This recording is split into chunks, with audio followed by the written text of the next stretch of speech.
انہوں نے کہا نہیں، ہم رسول اللہ صلی اللہ علیہ وسلم سے زیادہ ہدایت یافتہ نہیں ہو سکتے۔ منطقی طور پر یہ بات سمجھ میں آ گئی کہ چونکہ یہ عمل نبی کریم صلی اللہ علیہ وسلم سے ثابت نہیں ہے، اس لیے وہ زیادہ ہدایت یافتہ نبی کریم صلی اللہ علیہ وسلم سے نہیں تھے، اور انہوں نے اس کا اقرار بھی کیا۔ تو اب ایک ہی صورت رہ گئی، اور وہ صورت یہ ہے کہ وہ گمراہی کے دروازے کھول رہے تھے، وہ گمراہی کے دروازے کھول رہے تھے۔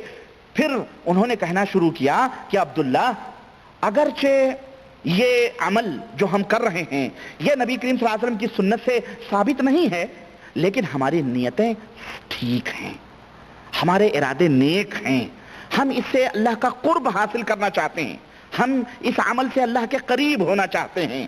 اس پر حضرت عبداللہ ابن مسعود رضی اللہ تعالیٰ عنہ نے فرمایا کہ میں مانتا ہوں کہ تمہاری نیت ٹھیک ہے، تمہارے ارادے درست ہیں، تمہارے ارادوں میں کوئی خرابی نہیں ہے، اور تم اس بدعت کے عمل کے ساتھ اللہ کی رضامندی تلاش کر رہے ہو، لیکن کتنے ہی انسان ہیں جن کی نیت نیک ہوتی ہے، اور جب ان کا عمل سنت کے خلاف ہوتا ہے تو نیتیں کچھ فائدہ نہیں پہنچاتی ہیں، تو نیتیں کچھ فائدہ نہیں پہنچاتی ہیں۔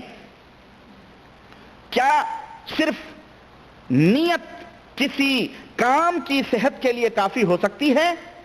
انہوں نے کہا نہیں۔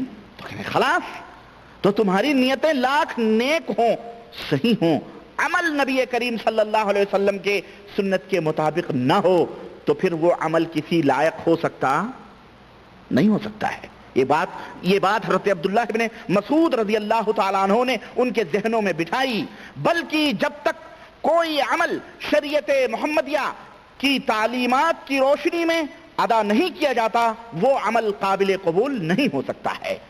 یہ ایک ضابطہ ہے، ایک حقیقت ہے، یہ ایک اصول ہے جو اپنے ذہن و دماغ کے پنوں پر نوٹ کر لو، اور کوئی کتنا بڑا ہی متقی اور پرہیزگار زہد و ورع اور ولایت کے مقام پر فائز ہونے کا دعویٰ کرے، قطبیت، ابدالیت، غوثیت کے مقام پر، اور وہ کوئی ایسا عمل کرے جو نبی کی سنت سے ثابت نہیں ہے، تو پھر وہ کہے میری نیت تو ٹھیک ہے، عمل تو بڑا اچھا ہے، آپ اس کے اوپر کیا حکم لگائیں گے؟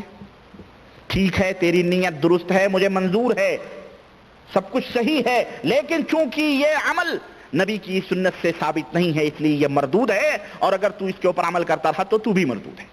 سمجھ آئی؟ حضرت عبداللہ ابن مسعود کی طرح کتنے صحابہ، سارے صحابہ جتنے بھی تھے، وہ مل کر انہوں نے اسلام کی حفاظت کی، اور انہوں نے بھرپور جد و جہد اور یہ کوشش کی اور اس کا مظاہرہ کیا کہ وہ دین اسلام کے صاف اور صافی، دودھ سے زیادہ سفید نبی کے لائے ہوئے دین کو اسی طرح برقرار رکھیں۔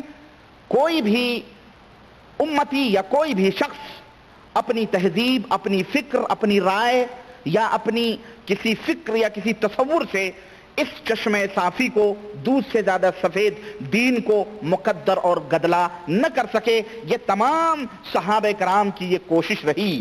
صحابہ کرام یہ یقین رکھتے تھے اور یہ ایمان رکھتے تھے کہ کتاب و سنت کے اندر، قرآن اور سنت کے اندر مکمل اور کامل رہنمائی موجود ہے، ہمارے لیے وہی کافی ہے، وہی ہمارے لیے کیا ہے؟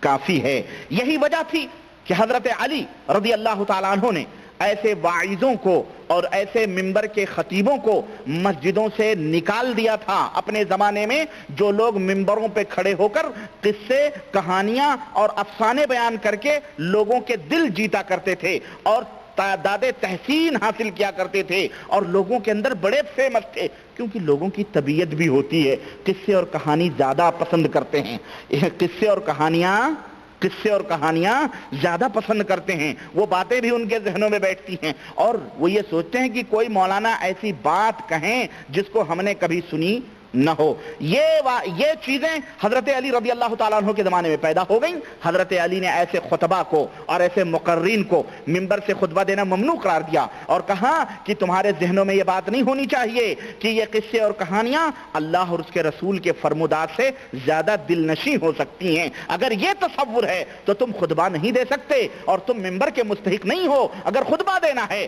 تو کتاب اللہ اور سنت رسول اللہ صلی اللہ علیہ وسلم کی تعلیمات کو ممبروں سے عام کرو. ان کی باتوں کو لوگوں کے ذہنوں اور دماغوں کے اندر بٹھاؤ. اسی طرح سے حضرت عبداللہ ابن عمر رضی اللہ تعالیٰ عنہ سے بھی منقول ہے کہ انہوں نے ایک آدمی کو دیکھا کہ اس کو چھینک آئی. جب اس نے چھینک ماری تو اس نے کہا الحمدللہ والصلاۃ والسلام علی رسول اللہ, الحمدللہ والصلاۃ والسلام علی رسول اللہ. عبداللہ ابن عمر نے کہا تم نے یہ بات کیسے کہی؟ یہ ہمیں تو اللہ کے رسول صلی اللہ علیہ وسلم نے سکھلایا ہے الحمدللہ, جب کسی کو چھینک آئے تو الحمدللہ کہو. اللہ کے نبی نے تو ہمیں یہ نہیں بتلایا کہ اس کے بعد کہو الصلاۃ والسلام علی رسول اللہ. یہ تو ہمیں اللہ کے نبی نے نہیں سکھلایا.